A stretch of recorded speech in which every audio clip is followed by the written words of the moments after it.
Suomen kallioperä kuuluu vakaaseen ja vanhaan Fennoskandian kilveksi kutsuttuun alueeseen. Muualla Euroopassa nämä kilpialueen vanhukset ovat pääosin nuorempien kivien verhoamia. Valtaosa Suomen kallioperästä on syntynyt noin 3000–1400 miljoonaa vuotta sitten.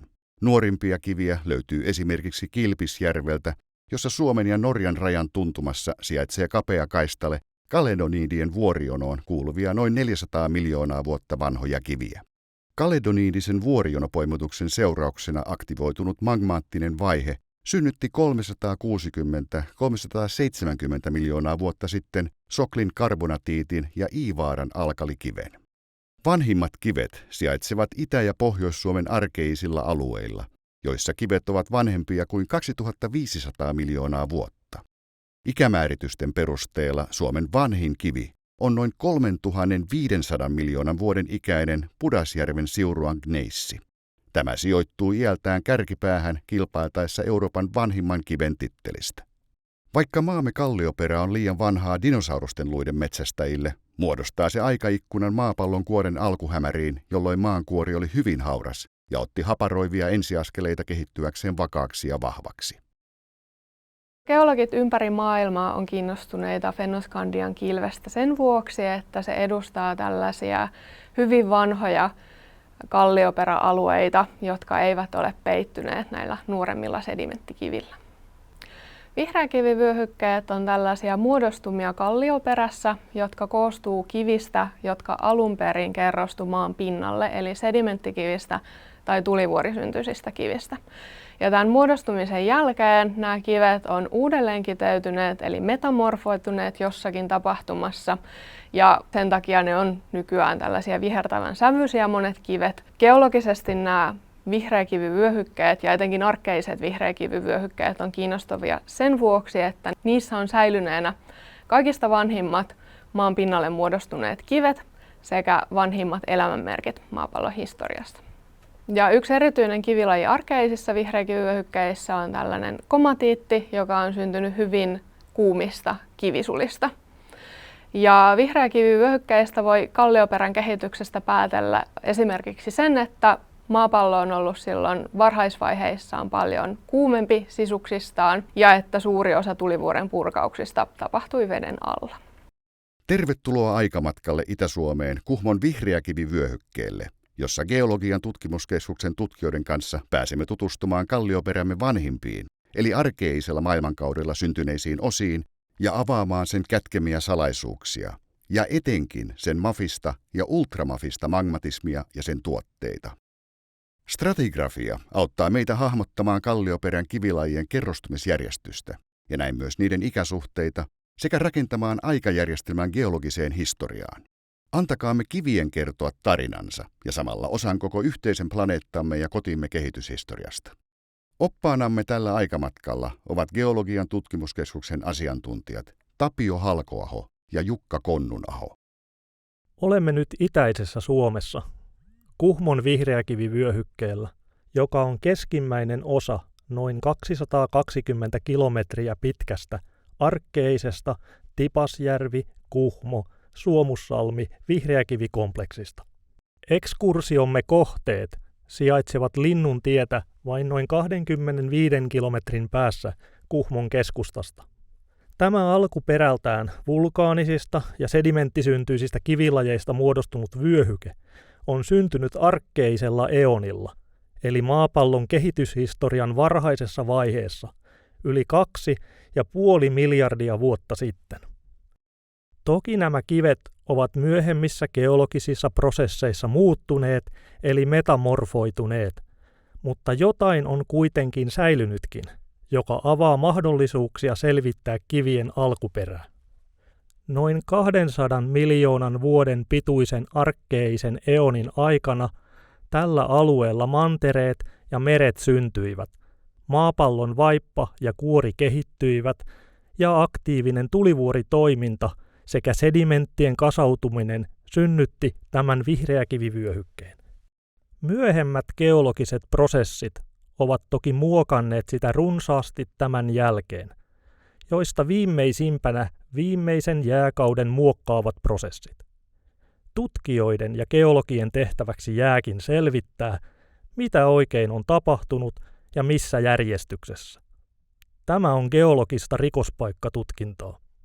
Kuhmon vihreäkivivyöhyke on ollut GTK:n geologisen tutkimuksen kohteena useaan otteeseen tutkimuskeskuksen yli 130-vuotisen historian aikana, joka korostanee alueen kiinnostavuutta. Yliopistojen tutkijoiden lisäksi tämä alue on kiinnostanut malminetsintäyhtiöitä alueen mineraalipotentiaalin vuoksi. Alueelta onkin paikannettu lukuisia, esimerkiksi kultaa, nikkeliä, sinkkiä, lyijyä, hopeaa ja kuparia sisältäviä esiintymiä. Tipasjärven alueella toimii tällä hetkellä Sotkamo Silver-yhtiön hopeakaivos ja useat malminetsintään keskittyvät yhtiöt yrittävät paikantaa uusia esiintymiä. Arkeiset vihreäkivivyöhykkeet on ihan globaalisti merkittävä kullan ja nikkelin lähde. Niillä on suurikin merkitys. Ja nikkelikaivokset varsinkin sitä kautta, että niistä tuotetaan paitsi nikkeliä, myös usein kobolttia, kuparia, platinaa ja palladiumia, jotka käytännössä on kaikki kriittisiä ja strategisia raaka-aineita Euroopan unionille. Suomen arkkeisilta vihreäkivivyöhykkeiltä tunnetaan pieniä nikkeli- ja kultamalmeja ja pieniä hopeamalmeja, mutta mahdollisuudet suurempiin aina on, koska malmin etsintä on tehty näillä alueilla Suomessa suhteellisen vähän. Lisää voidaan löytää ja isompia. Aloitamme tutustumisen Kuhmon vihreäkivivyöhykkeen mafisiin ja ultramafisiin vulkaanisiin kiviin Kuhmon Pahakankaan alueen kalliopaljastumilta. Nämä kivet tarjoavat meille ikkunan liki 3 miljardin vuoden takaisiin tapahtumiin. Ensimmäisellä paljastumaryhmällä näemme ekskursiomme vanhimpia ja näin ollen myös stratigrafisen seurannon alimpia kiviä. Täällä näemme tyynylaavarakenteita sisältävää emäksistä laavakiveä, eli tholeiittista basalttia. Tholeiitti on basalttiselle kivelle annettu geokemialliseen koostumukseen perustuva nimi. Tyynylaavat syntyvät, kun sulaa kiviainesta purkautuu riittävän syvään veteen.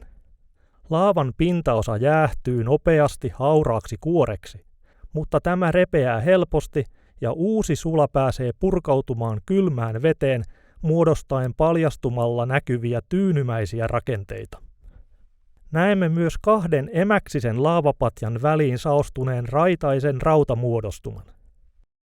Rautamuodostumien synty liittyy raudan ja piin kerrostumiseen meren pohjalle.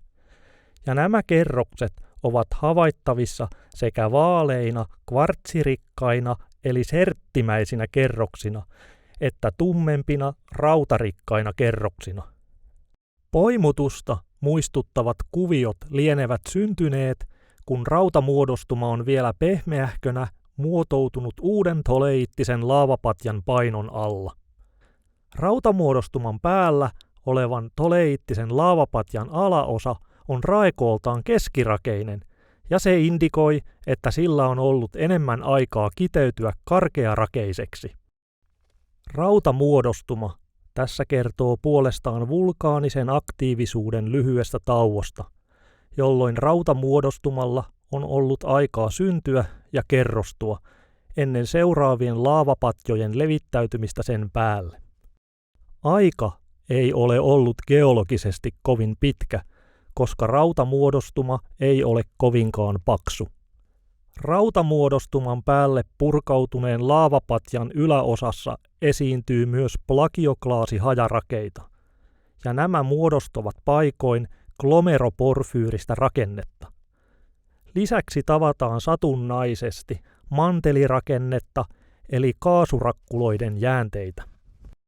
Seuraavilla paljastumilla näemme ultraemäksisiä eli alhaisen piipitoisuuden ja korkean magnesiumpitoisuuden omaavia komatiittisia laavapatjoja. Mitä ovat komatiitit? Komatiitti on ultraemäksisen magmatismin tuote, jolla on tietty geokemiallinen koostumus. Komatiitit esiintyvät maanpinnalle purkautuneena laavoina. Nämä laavat ovat omanneet hyvin alhaisen viskositeetin ja olleet erittäin kuumia, jopa 1600 asteisia. Verrattuna edellisen kohteen toleittiin, komatiitti sisältää runsaasti enemmän magnesiumia ja siinä on vähemmän piitä. Ensimmäisen komatiittisen laavapatjan yläosassa esiintyy erikoiseksi luonnehdittavaa, mutta komatiittisilla laavoilla jokseenkin tyypillistä spinifex-tekstuuria, joka muodostuu, kun hieman alijäähtyneessä laavassa oliivinit kiteyvät laattamaisiksi ja pyroksenit puikkomaiseksi rakeiksi. Spinifex on saanut nimensä Australiassa tavatun Spinifex-heinän mukaan. Paikoin komatiittisen laavan päälle virannut nuorempi laava on kuluttanut vanhemman laavan pintaan muodostunutta breksiaa ja paikoin myös suuntautumatonta spinifex-tektuuria sisältävää kerrosta, jolloin ne puuttuvat paikoin kokonaan. Tämä nuorempi laavakerros on paksuudeltaan 2-3 metriä ja siinä esiintyy parhaimmillaan jopa 62-10 cm paksuista spinifex-tektuuria sisältävää raitaa. Miten Pahakankaan Spinifex-raidat ovat syntyneet?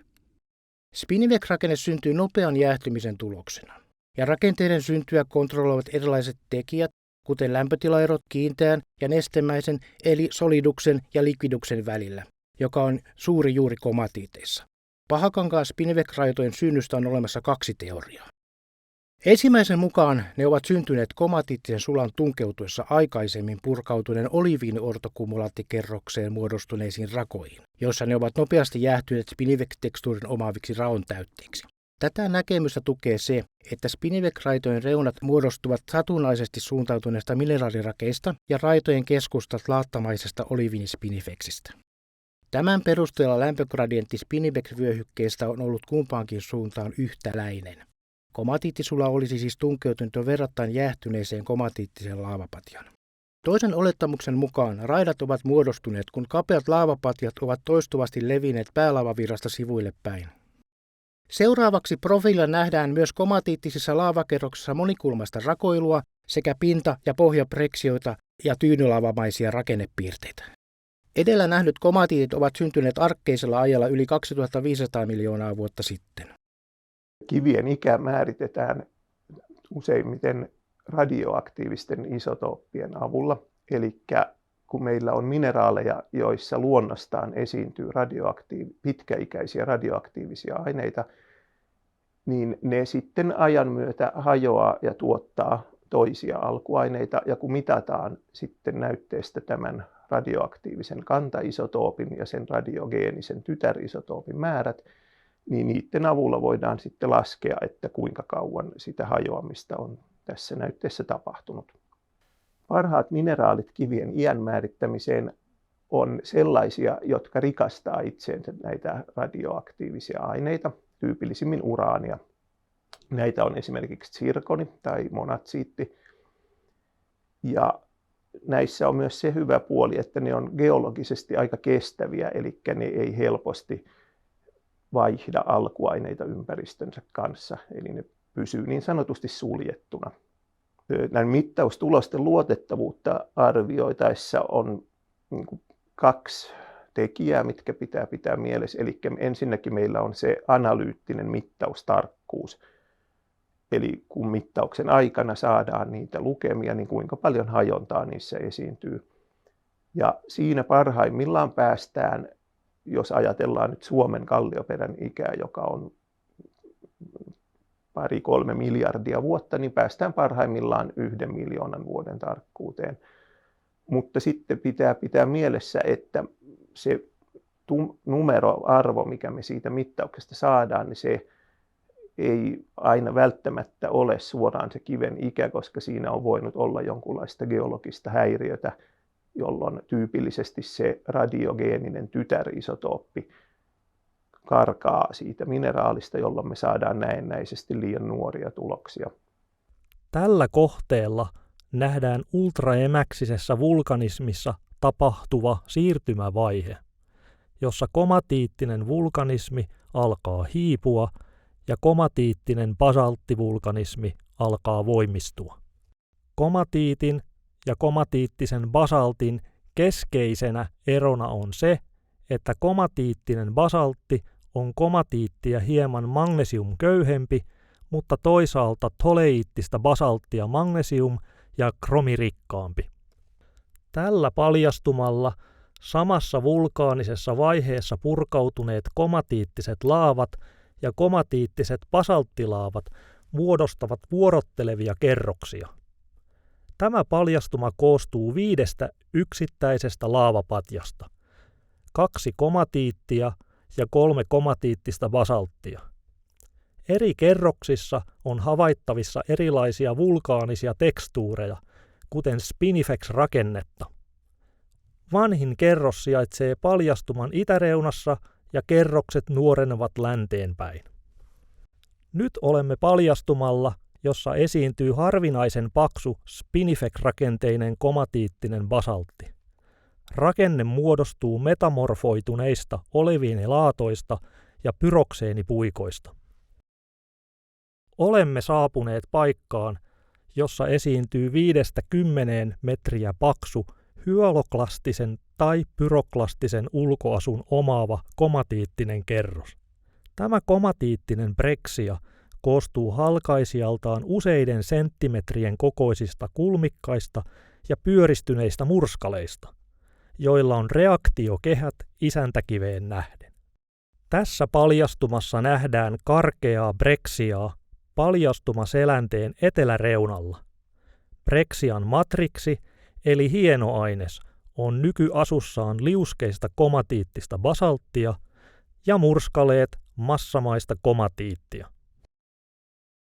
Ekskursiomme 7. kohde on laaja paljastuma-alue korkean kromipitoisuuden basalttia, josta löytyy myös hyvin säilyneitä tyynylavarakenteita. Alueella paljastumat edustavat maapallolla kemiallisesti poikkeuksellista basalttityyppiä, niin kutsuttua korkean kromipitoisuuden basalttia. Tämän alueen vulkaanisessa seurannossa se sisältää myös ohuita komatiittivälikerroksia. Näiden basalttien kromipitoisuus vaihtelee välillä 1300–4500 grammaa kromia tonnissa kiveä. Samanlaisia kromipitoisuuksia basalteissa on kuvattu muun muassa kuun basalteista. Kuhmon vihreäkivivyöhykkeen kerrosseurannossa korkean kromipitoisuuden basaltit sijoittuvat komatiittisten basalttien yläpuolelle. Ekskursiomme viimeinen kohde on Juurikkaniemen vuolukivilouhos Kellojärven kompleksissa. Kellojärven kompleksi on Kuhmon Suomussalmen vihreäkivivyöhykkeen suurin ja samalla pinta-alaltaan Suomen toiseksi suurin ultramafinen kumulaatti.